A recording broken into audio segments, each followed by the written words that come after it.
Our greatest primary task is to put people to work. This is no unsolvable problem if we face it wisely and courageously. It can be accomplished in part by direct recruiting by the government itself, treating the task as we would treat the emergency of a war, but at the same time, through this employment, accomplishing greatly needed projects to stimulate and reorganize the use of our great natural resources. Hand in hand with that, we must frankly recognize the overbalance of population in our industrial centers, and by engaging on a national scale in a redistribution, endeavor to provide a better use of the land for those best fitted for the land. The United States never fully recovered from the Great Depression until the government employed the use of Keynesian economics. When FDR came into office, he set out to give jobs to the jobless and to restore the integrity of the American economy. That integrity began to be lost when the stock market crashed on that fateful Black Tuesday. Throughout his legendary first 100 days, his goal was twofold: to provide immediate financial aid to citizens in need, and to get the economic ball rolling. Because of the drastic state of the country, Congress was very willing to pass anything FDR proposed. This allowed Roosevelt great power unavailable to nearly every president preceding him. Roosevelt spent these first 100 days laying the groundwork for his New Deal by establishing many legislative changes that directly affected the American people and significantly changed the way we operate our country today. The Agricultural Adjustment Act attempted to reduce the amount of crops in order to stop surplus and increase the price of goods, while at the same time the government attempted to maintain the profitability of the farming business by paying farmers not to work. The Federal Emergency Relief Act handed out millions of dollars directly to unemployed workers in an effort to cushion the blow of the Depression. The National Industrial Recovery Administration, while generally unsuccessful, did show Roosevelt's intent to bolster the economy by attempting to ensure minimum wages to workers. The Civilian Conservation Corps immediately put men to work improving the infrastructure of the country. During this time, FDR flirted with the idea of Keynesian economics in his reform. The creator of Keynesian economics was a man named John Maynard Keynes, a Cambridge-bred macroeconomist. His work for the United Kingdom's Treasury financing the war effort during World War I propelled him to the top in the world of economics. Many historians believe that FDR's economic recovery plan changed dramatically because of Keynes's theory. Keynes officially published his book, The General Theory of Employment, Interest, and Money, in 1936, but his philosophy already was quite well known in the economic world. Many politicians and figures of power wrote Keynes's theory off because of its simplicity. Keynes asserted that because of private sector decisions and their negative impact on the economy, government interference is necessary to raise the gross domestic product. He believed that this was done by inserting money into the economy. Keynes believed that in times of severe recession, citizens will not spend money, the economy slows down, and a depression ensues. Priming the pump is a phrase used often by Keynes that correlates to Roosevelt's attempt to propel the economy out of the recession.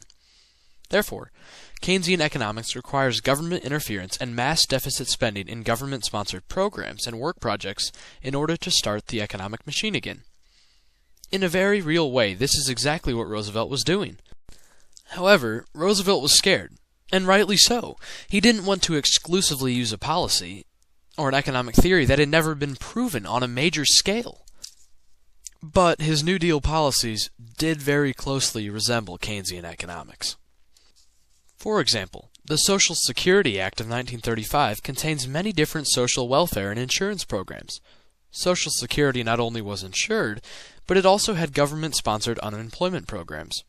Roosevelt also set the Labor Department to recruit participants for the Civilian Conservation Corps, and through direct government involvement, nearly 250,000 young men were employed reshaping the West by building bridges, clearing forests, and making national parks. Another part of the New Deal, the Works Progress Administration, created jobs for millions of people in America.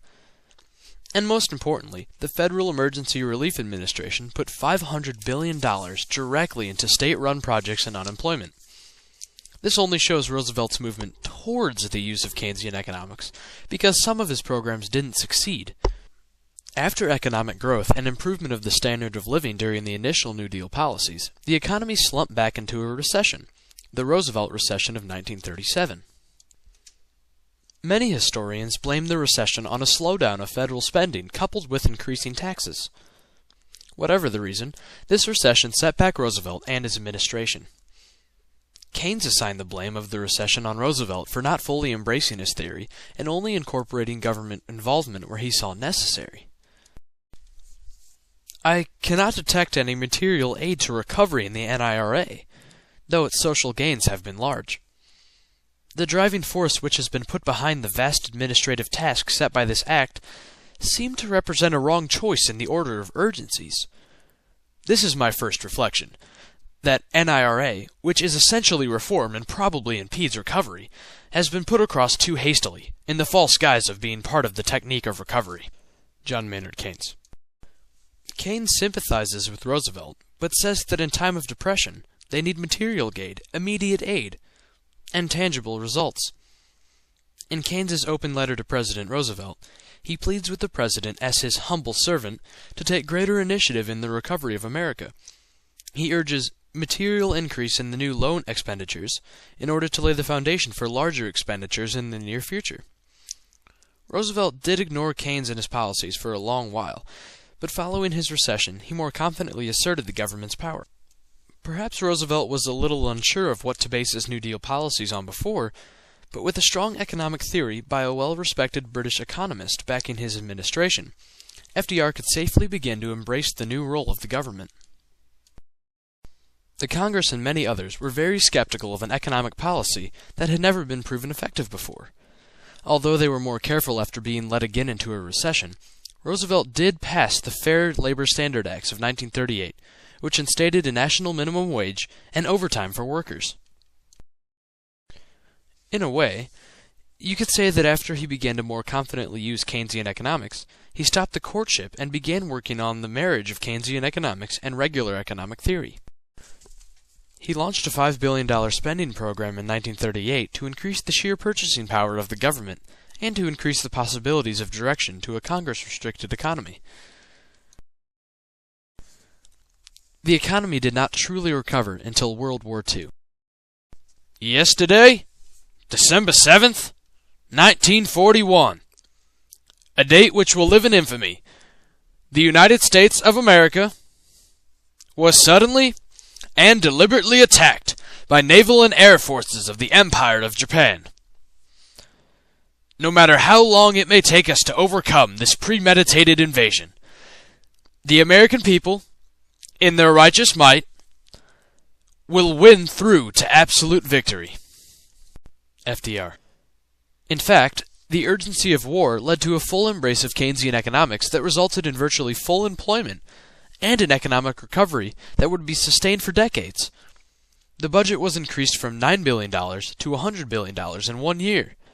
Unemployment dropped 50% in 3 years, and salaries jumped nearly 33%. FDR never officially embraced Keynesian economics, and actually to some extent refuted its claims. His initial New Deal policies flirted with Keynes's theory, using what the policies needed, and expanded the economy. Then the economy slumped back down into a recession as a result of his half policies. The real irony here is that the government funded the war effort and revived the economy using principles it had intensely resisted in the past, the principles of Keynesian economics. Despite the fact that many historians believe that FDR never officially embraced Keynesian economics, it's obvious that he followed Keynesian economics first during the Depression and fully during World War II.